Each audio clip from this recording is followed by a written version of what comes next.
ധർമ്മസ്ഥലയിൽ നടപടികൾ അവസാനിപ്പിക്കാൻ പല കോണുകളിൽ നിന്ന് സമ്മർദ്ദം ശക്തമാകുന്നതിനിടെ അന്വേഷണം ഊർജിതമാക്കി SIT.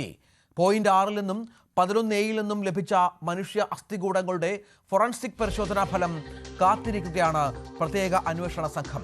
പ്രതിപക്ഷ പാർട്ടിയിലെയും ഭരണപക്ഷത്തെയും ചില അംഗങ്ങളാണ് SIT അന്വേഷണം അവസാനിപ്പിക്കണമെന്ന ആവശ്യവുമായി രംഗത്ത് വന്നിരിക്കുന്നത്. ക്ഷേത്രത്തെ തകർക്കാൻ ഗൂഢാലോചന നടക്കുന്നുണ്ടെന്ന് ഇവർ വാദിക്കുന്നുണ്ട്. എന്നാൽ അന്വേഷണത്തിൽ ഒരു തരത്തിലും ഇടപെടില്ലെന്ന് ആഭ്യന്തരമന്ത്രി പരമേശ്വര വ്യക്തമാക്കിയിരുന്നു.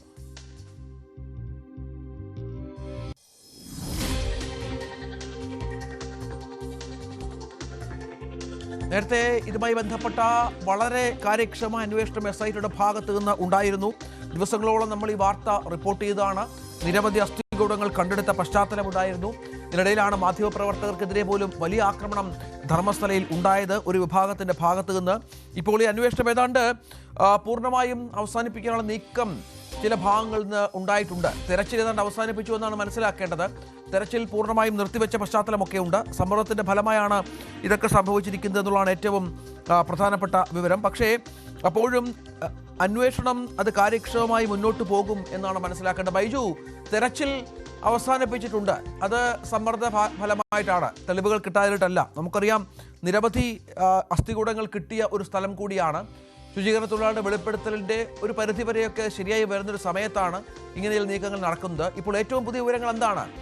SIT അന്വേഷണം അത് കാര്യക്ഷമമായി മുന്നോട്ട് കൊണ്ടുപോകുമെന്ന് തന്നെയല്ലേ?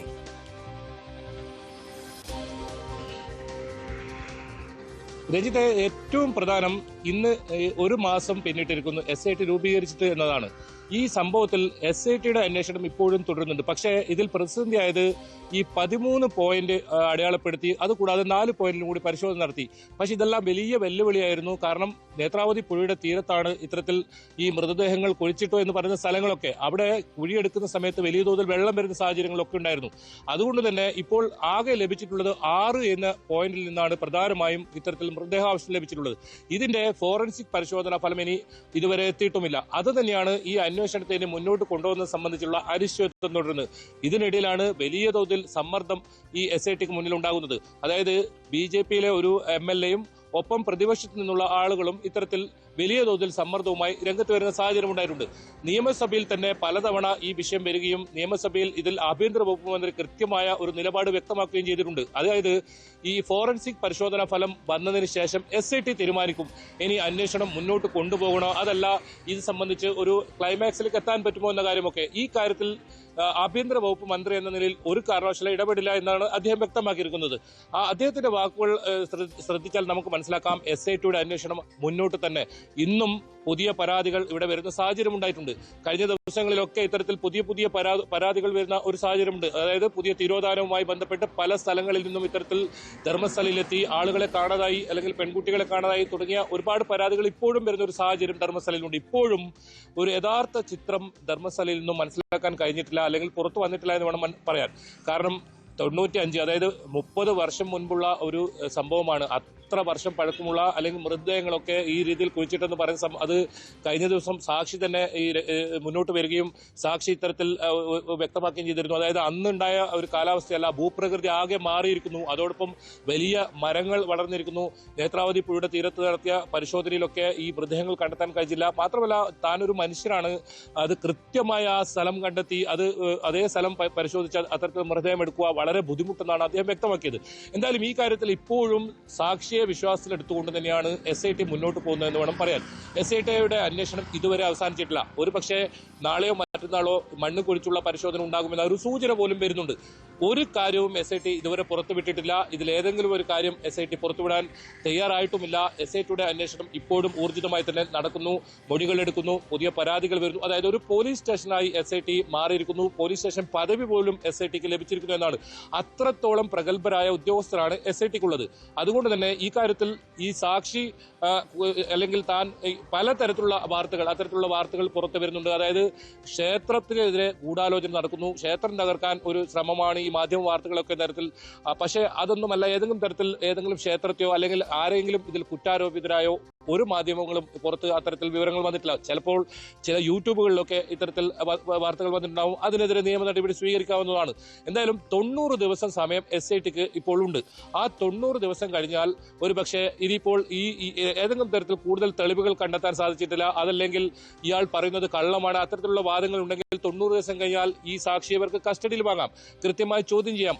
മാത്രമല്ല, സാക്ഷി തന്നെ നുണ പരിശോധനയ്ക്ക് വിധേയമാക്കണമെന്ന് ആദ്യം തന്നെ ആവശ്യപ്പെട്ടതാണ്. പക്ഷേ SIT അത്തരം കടമകളിലേക്ക് ഒന്നും കടക്കാതെ നേരിട്ട് ഈ സാക്ഷിയെ വിശ്വാസത്തിലെടുക്കുകയും അതുമാത്രമല്ല ഈ സാഹചര്യ തെളിവുകളൊക്കെ ഇയാൾ പറയുന്നത് വളരെ കൃത്യമാണ്. അതുകൊണ്ട് തന്നെ ആ രീതിയിലുള്ള ഒരു അന്വേഷണമായിരുന്നു നടന്നത്.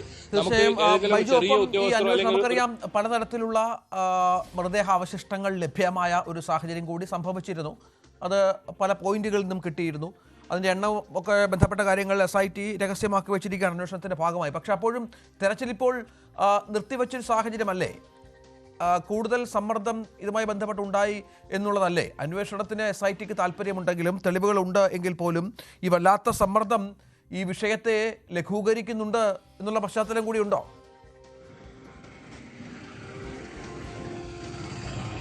തീർച്ചയായും അത് SITക്ക് മുന്നിൽ വലിയ സമ്മർദ്ദമുണ്ട്. കാരണം അത് നിയമസഭയിൽ തന്നെ ഈ ആഭ്യന്തര വകുപ്പ് മന്ത്രി വ്യക്തമാക്കിയതാണ്. അതായത് മണ്ണ് കുഴിച്ചുള്ള ഒരു പരിശോധന ഇനി ഫോറൻസിക് പരിശോധന ഫലം വന്നാൽ മാത്രമേ ഉണ്ടാവൂ എന്നാണ് അദ്ദേഹം വ്യക്തമാക്കിയത്. അങ്ങനെയാണെങ്കിൽ അതൊരു സമ്മർദ്ദമായി SITക്ക് മുന്നിൽ എത്തിയിട്ടുണ്ടെന്ന് തന്നെ കരുതേണ്ടി വരും. നിലവിൽ 13 അടയാളപ്പെടുത്തിയ സ്ഥലങ്ങൾ, അതുകൂടാതെ 4 സ്ഥലങ്ങൾ, അതിൽ 2 സ്ഥലങ്ങൾ ക്ഷേത്രഭൂമിയിൽ എന്ന് ഓർക്കണം. അത്രത്തോളം അന്വേഷണം മുന്നോട്ട് പോയിരുന്നു. എന്തായാലും SITക്ക് മുന്നിൽ വലിയ സമ്മർദ്ദമുണ്ട്. കേസ് അട്ടിമറിക്കാനുള്ള സാധ്യതയൊക്കെ നിലനിൽക്കുന്നുണ്ട്. പല തരത്തിലുള്ള വാർത്തകൾ പ്രചരിക്കുന്നുണ്ട്. ഇത് ഇത്തരത്തിലൊരു സാക്ഷി പറയുന്നത് മുഴുവൻ വ്യാജമാണ്, അതല്ലെങ്കിൽ സാക്ഷി തെറ്റ് സമ്മതിച്ചു, അത്തരത്തിലൊക്കെ നിരവധി വാർത്തകളുണ്ട്. പക്ഷേ യഥാർത്ഥ വസ്തുത ഇപ്പോഴും SIT ഇതിൽ അന്വേഷണം തുടരുന്നുണ്ട് എന്നത് തന്നെയാണ്.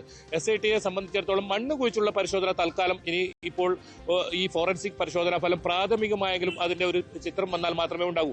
നിലവിൽ ഇത്തരത്തിൽ മൃതദേഹ അവശിഷ്ടങ്ങൾ കിട്ടിയിട്ടുണ്ട്. അതായത് പൂർണ്ണ മനുഷ്യന്റെ അസ്ഥി കൂടെ തന്നെ ലഭിക്കുന്ന സാഹചര്യമുണ്ട്. അത് 0.6 നിന്നാണ്. അതുകൂടാതെ 11A നിന്നും മൃതദേഹാവശിഷ്ടങ്ങൾ ലഭിച്ചിട്ടുണ്ട്. ഒരുപക്ഷെ ഈ 11A നിന്ന് ലഭിച്ച മൃതദേഹാവശിഷ്ടങ്ങൾ അത് ഏതെങ്കിലും തരത്തിൽ ഈ സാക്ഷി ചൂണ്ടിക്കാട്ടിയ അല്ലെങ്കിൽ സാക്ഷിയുടെ കാലയളവിലുള്ളതാകണമെന്നില്ല. പക്ഷേ 6ാമത്തെ പോയിന്റിൽ നിന്ന് ലഭിച്ചത് കൃത്യമായി ഈ സാക്ഷിയെ കുറിച്ചിട്ട മൃതദേഹാവശിഷ്ടങ്ങളാണെന്ന് SITക്ക് ബോധ്യമുണ്ട്. എന്തായാലും നിലവിൽ ഇന്ന് SITയുമായി നമ്മൾ ഇത്തരത്തിൽ ബന്ധപ്പെട്ടപ്പോൾ അനൗദ്യോഗികമായി അവർ വ്യക്തമാക്കുന്നത് അന്വേഷണം ഇപ്പോഴും മുന്നോട്ട് പോകുന്നുണ്ട് എന്നത് തന്നെയാണ്. DIG അനുച്ഛേദ് ഉൾപ്പെടെയുള്ളവർ ഇപ്പോഴും ധർമ്മസ്ഥലയിലുണ്ട്. പക്ഷേ രഞ്ജിത്ത് സൂചിപ്പിച്ചതുപോലെ ഏത് സമയത്തും ഈ അന്വേഷണം പൂർണ്ണമായും അവസാനിപ്പിച്ചേക്കാം. അത്തരത്തിലുള്ള സമ്മർദ്ദം പല ഭാഗത്തുനിന്നും വരുന്നുണ്ട്. പ്രത്യേകിച്ച് ഇത് അമ്പലത്തിനെ തകർക്കാനുള്ള ഗൂഢാലോചനയാണ്. അത്തരത്തിലുള്ള ഒരു പ്രചരണം വ്യാപകമായി നടക്കുന്നുണ്ട്. ബംഗളൂരുവിൽ നിന്നും കഴിഞ്ഞ ദിവസമാണ് BJPയുടെ ഒരു MLA ചലോ ധർമ്മസ്ഥല യാത്ര നടത്തിയത്. 400ഓളം വാഹനങ്ങളായിരുന്നു ഉണ്ടായിരുന്നത്. അത്തരത്തിൽ വലിയ സമ്മർദ്ദമുണ്ട്. പ്രത്യേകിച്ച് കോൺഗ്രസ് സർക്കാരിനെ സംബന്ധിച്ചിടത്തോളം ഇത് വളരെ സെൻസിറ്റീവായ ഒരു വിഷയമാണ്. ഒരു ക്ഷേത്രത്തെ ചുറ്റിപ്പറ്റിയുള്ള സംഭവങ്ങളാണ്. അതുകൊണ്ട് തന്നെ ഏത് സമയത്തും അത്തരത്തിലുള്ള സമ്മർദ്ദം കാരണം അന്വേഷണം അട്ടിമറിക്കപ്പെട്ടേക്കാം, അന്വേഷണം മുന്നോട്ട് പോകാം. തെരച്ചിൽ നിർത്തിവെച്ചിട്ടുണ്ട് എങ്കിൽ പോലും SITയുടെ അന്വേഷണം അത് തുടരുമെന്നാണ് മനസ്സിലാക്കേണ്ടത്. സമ്മർദ്ദത്തിന്റെ അളവ് എത്ര ഉണ്ടാകും എന്നതുകൂടി നമുക്ക് കാത്തിരുന്ന് കാണണം. കാരണം പ്രധാനപ്പെട്ട കക്ഷികളെല്ലാം കോൺഗ്രസിൻ്റെ ആയാലും BJPയുടെ ആയാലും ഒക്കെ പ്രധാനപ്പെട്ട MLAമാരൊക്കെ അന്വേഷണത്തിനെതിരെ രംഗത്ത് വന്ന ഒരു സാഹചര്യം കൂടി ഇതിനോട് ചേർത്ത് വെക്കണം. ബൈജു അതാണ് കൃത്യമായി റിപ്പോർട്ട് ചെയ്തത്. സത്യം പുറത്തു വരുമെന്നും ഒളിക്കാനൊന്നും ഇല്ലെന്നുമാണ് ധർമ്മസ്ഥല ക്ഷേത്രം അധികാരി വീരേന്ദ്ര ഹെഗ്ഡെ പ്രതികരിച്ചത്. SIT അന്വേഷണത്തിൽ വിശ്വാസമുണ്ടെന്നും ഹെഗ്ഡെ പറഞ്ഞു. These issues were baseless and created and I was really hurt by this type of allegations on me because my devotees have immense faith in me and they have no doubt about the kshetra or me and they were always agitated by such allegations thrown on me and they were really hurt by the way it was presented. So it was totally baseless and totally I think it was not a moral way to fight with us. SIT was welcomed by us in the very initial terms.